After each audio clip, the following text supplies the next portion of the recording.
What is going on, New York Giant fans? Welcome back to another video here on the Big Blue in the Bronx YouTube channel. Hope you guys are doing well. Hit the like button, comment, and subscribe. Turn on post notifications so you know when a live stream pops or a video drops. Appreciate you coming back. Share this out, do all the good stuff.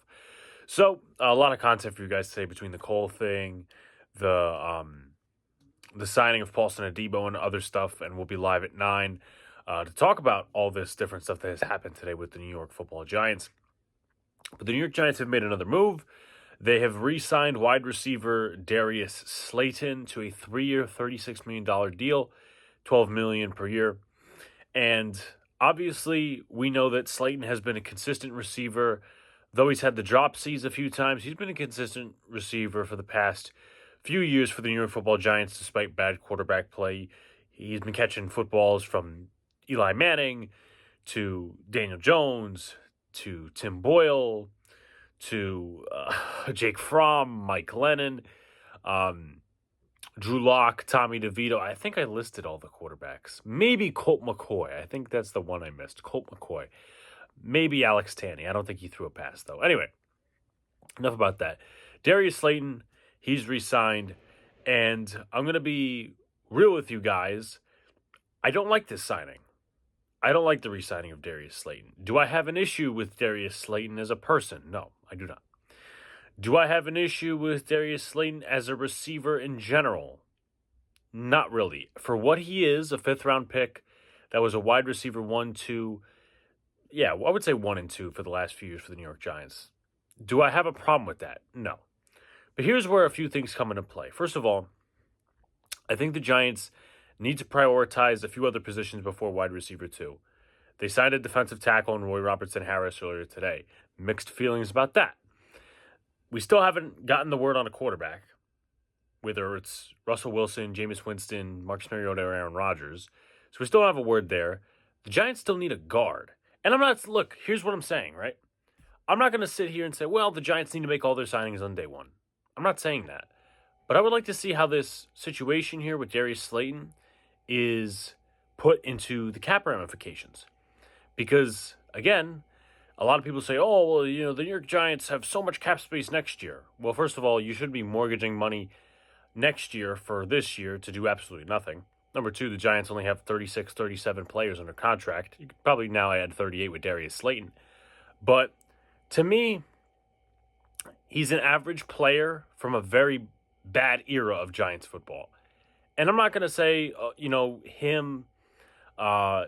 he was controlling the quarterback play or, he was responsible for the quarterback play. The quarterback play stunk, okay? It has stunk for a very long time for the New York Football Giants. But he's an average player. You could have gotten another receiver. It's about culture, right? Joe Shane, Brian Dable, and all these head coaches across the league love to talk about culture. And they talk about how Darius Slayton is respected and stuff. Okay, I get that. But it just feels like sometimes you need to move on. You just need to move on from certain players who are just average, right? You re-sign Darius Slayton. What's Wan'Dale Robinson going to want next year, right? So those are things you have to consider. I mean, he has the dropsies, which is a problem by all stretch of imagination. But I don't know, man. I just want to do a quick video. I'm not really happy with this signing. To be completely fair, yes, I get it. He's a veteran receiver. He's approaching the Giants' wide receiver yards record. It's more based on sentimental rather than it is the actual football acumen and the culture aspect. I would have rather moved on. You pursue Rodgers, you pursue Wilson a little bit more. You look into the guard market for Brady Christensen or Will Fries or Dalton Reisner. So, and also let's add this to the equation. Jalen Hyatt's a bust. There's no doubt about it. No ifs, ands, or buts. He is a bust.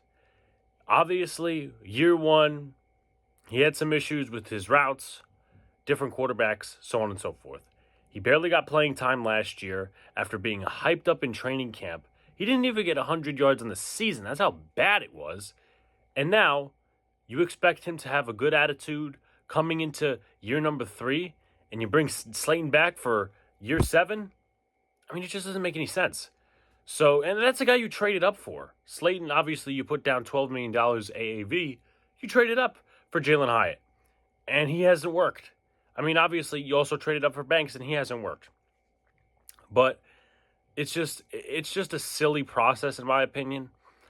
I'll see, I guess, to maybe give Joe Shane a little bit of leeway, see what the Giants do at quarterback, guard, and some other positions. But again, I just feel this was so sentimental. Oh, he's almost at the Giants receiving record. Oh, we should keep him because he's an average player. I'm not a fan of it.